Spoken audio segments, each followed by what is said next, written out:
përshëndetje, na përshkruaj pak çfarë po mbrëm. Përshëndetje Edita për ju në studio dhe për gjithë djegësit e Radio Dukagjinit. Po, siç e përmend edhe ti, pra në Mitrovicë është një rast i rënd ku 5 fëmijë po janë në përkujdesin e gjyshërve të shtyllë në moshë. Siç u pa, domethënë edhe në pamjet, ata arritën në mungesë të kushteve elementare, në kushte të mjerueshme. 5 fëmijët i kanë prindrit e divorcuar. Njëri prindi tyre qëndron në një fshat të Mitrovicës e gjatë javës fëmijët dërgohen nga gjyshi tek prindi i tyre për të vjuar mësime të një shkolle atje.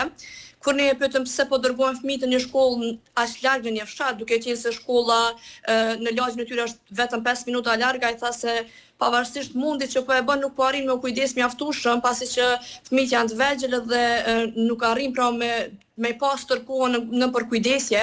Fëmiu më i madh është 10 vjeç, ndërsa vajza, e cila është më e vogël, është 4 vjeçe. Gjyshi i tyre tha se të ardhurat që marrin janë pensioni moshës së tij, sociali që marrin, mbështetja domethënë financiare edhe mbështetja me anë të shtëpisave. Majlinda, veç pak, gjendja e gjyshërve si është? Unë dje që i takova gjyshit e tyre, ata komunikonin mirë, qartë, duke shin me konë kështu në rregull, domethënë nuk është se mujta me vetë. Jo, të fort fizikisht për kujdesin e nipave mbesave. Drediko, gjyshi ishte 70 vjeç, ndërsa gjyshja 64 vjeçe. Gjyshi i tyre tregoi që po i dërgon fëmijët në një fshat me qëndru me babajnë e tyre, sepse pra nuk po arrin mu për kujdes për ta. Tha se fëmijët dalin në rrugë, rrezikojnë me u godit nga vetura, shkojnë te liçeni, teksa tha se edhe pse ka Majlinda, ti je tash te qendra për punë, po? Po, gjendem tek qendra për punë sociale në Mitrovicë. Hajde, cilat janë informacionet që Unë jam së bashku me drejtorin e kësaj qendre, zotri Gani Mustafën. Përshëndetje, zotri Gani. Përshëndetje, Edita. Jemi këtu për na tregu drejtori se prej sa kohë është pra njihet me rastin dhe çka ka bëu kjo qendër për rastin, drejtore, se mund na tregoni për Radio Dukagjinin. Edita, ju falenderoj fillimisht juve, do thot për kontributin këtë aspekt, po nikosisht edhe Majlindën, do thot për vizitën që ka realizuar këtu në qendër për punë sociale, po nikosisht edhe në familjen e personit do thot cilit edhe diskutu dhe me tani. Qendra për punë sociale Edita lidhur me rastin do thotë rasti është referuar në vitin 2023, edhe konform mandatit që ka Qendra për punë sociale do thotë ka caktuar menaxherin e rastit, i cili ka hartu planin e nevojave dhe ka shi do thotë këtij angazhimi ka ardhur dhe te zgjedhja e çështjes martësore. Ku në këtë rast gjykata do thotë i ka besue babës do thotë për kujdesin e fëmijëve. Çka ne kupton se me agvendimin e gjykatës në këtë rast baboi ka marrë dhe obligime dhe përgjegjësi do thotë në raport me fëmijët, qoftë ai në edukim, për kujdese e tjera.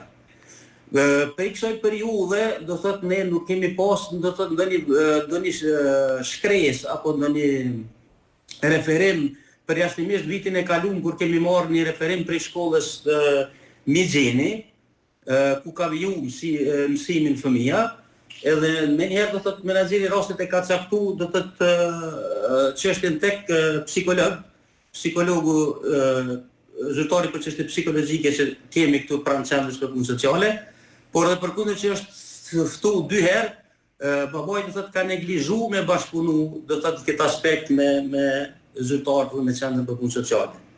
Në aspektin tjetër kompetencës do thotë qendra për punë sociale konform mandatit që ka edhe ka përfshi në skemën e ndihmave sociale, do thotë i njëjti përfiton nga skema e ndihmave sociale, diku shuma mujore është 216 euro që merr do thotë prej shtetit në këtë rast, edhe përveç këtyre do thotë ne kemi ndërmarrë edhe veprime tjera ka si komunë duke ndihmu këtë familje edhe me pako ushqimore. Zbet, këtu më duket ka më shumë nevojë për kujdes se këto pakut ushqimore janë bo të famshme në Kosovë, specifikoj ato çka do thotë ne kemi ndërmarrë, po këtë çështje e aspektit të brendshëm të interierit do thotë është jashtë fushës të asaj kompetencës do thotë është drejtoritë përkohëse që këtë rast drejtoria e njësinë sociale, konkretisht drejtori dhe aktorë të tjerë e kanë marrë përsipër, por nikosisht ka edhe vullnet për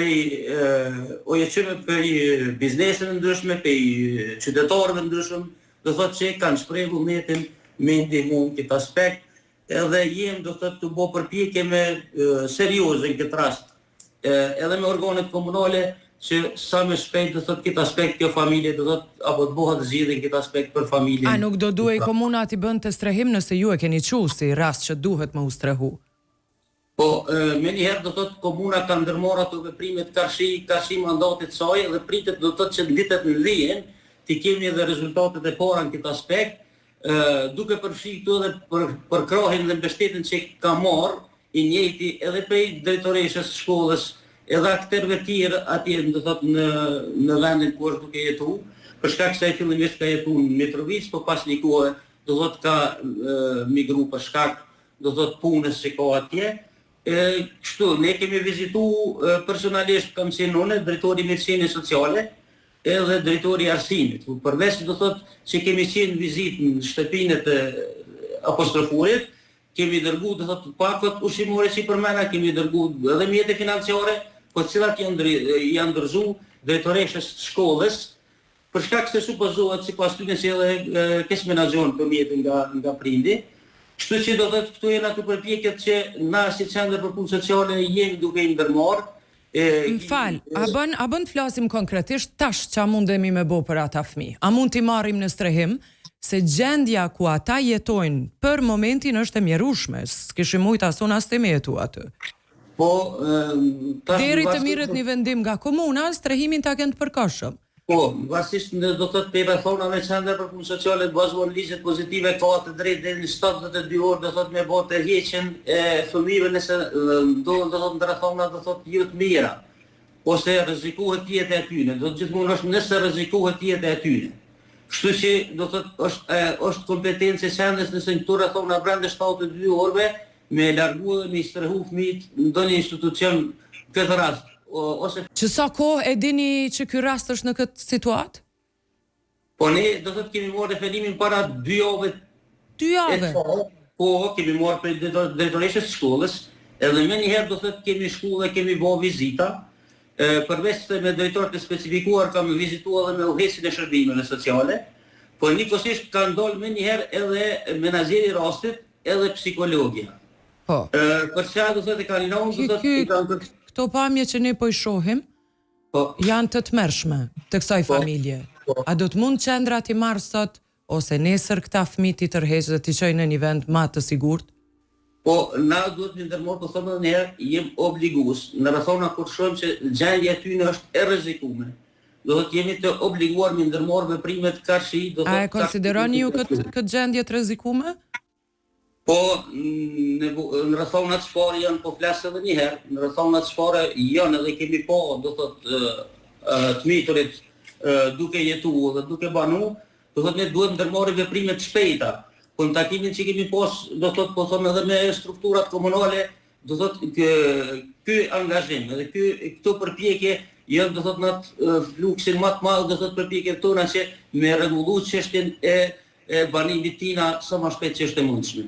Ne do t'i shohim do thot ato mundësitë, kapacitetet tona edhe do thot me ndërmarrë veprimet karshi ligjit që na obligon që sa më shpejt do thot ketë një zgjidhje për këtë familje, këtë rastin konkret për 5.000.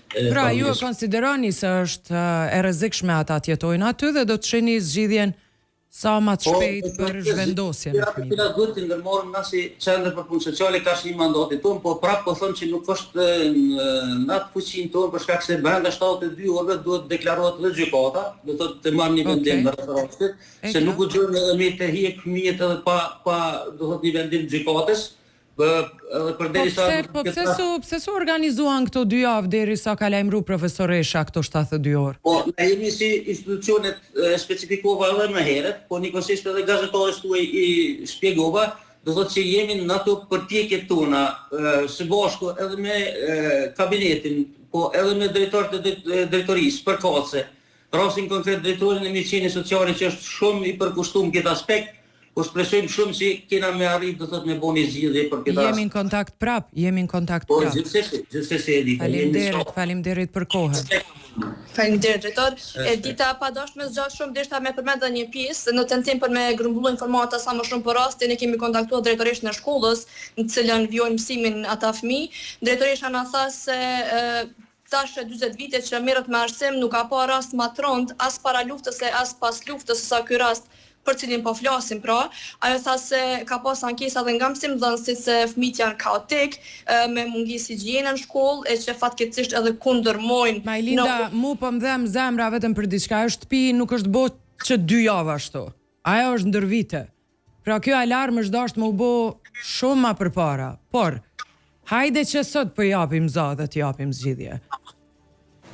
Veç ajo është problem, ajo shtëpi e demoluar dhe gjitha këto telashe nuk janë të 2 javshit. Janë më gjatë. Edhe për shtëpinë në fshat ku fëmijët shkojnë gjatë javës për shkak që vijnë mësimin në shkollë në fshat, na u tha se është në gjendje të mjerueshme, por bëhet veç prej një dhome e që e rëndësuhet, po na u tha se ashtu siç na u tregua. Si ishte gjendja shëndetësore e fëmijëve, Majlinda? Fëmijët dukeshin mirë, veç se për shembull ne kur shkojmë brama aty, 4 fëmijë prej 5 fëmijëve 4 fëmijë gjendeshin jashtë në rrugë e 3 prej tyre nuk kishin as këpucë mbathur në orët e vona të mbrëmjes. Të ushqyer? Ushqime kishin aty, si tregoi gjyshi i tyre, zakonisht këtu në prag festash marrin ndihmë, kanë ushqim, sigurojnë ushqim për një kohë më të gjatë, mirë po siç u pa edhe në ato pamje që i kam dërguar, domethënë nuk ishte as hapësirë, as kushte as për përgatitur ushqim. Ky është gabimi ynë, ky është gabimi jonë që ne i nisim ushqim familjeve që nuk kanë mundësi as t'i përgatisim, i kom pa këto me vjet. Çojmë miell e s'kan ku, po bëjnë zgjidhje, kryesisht miellin e çojnë në furra, të paktën atëherë kur kemi dalë në terren kështu ja bënin, e nisnin mielin në furra dhe merrnin buk në kompenzim të miellit. Por nuk është zgjidhje me çuvaj edhe miell se nuk gatuin. Ja, shkaku janë këto arsye. Kushtet të mjerueshme, do të thonë mungonin kushtet elementare për jetesë. Faleminderit Majlinda, faleminderit drejtorit. Jemi në kontakt të shohim të hanën çfarë zgjidhje kemi bë për familjen. Patjetër, ne do të qëndrojmë pas këtij rasti dhe do t'ju informojmë sërish për të reja. Shumë faleminderit, shumë faleminderit. Ju përshëndes.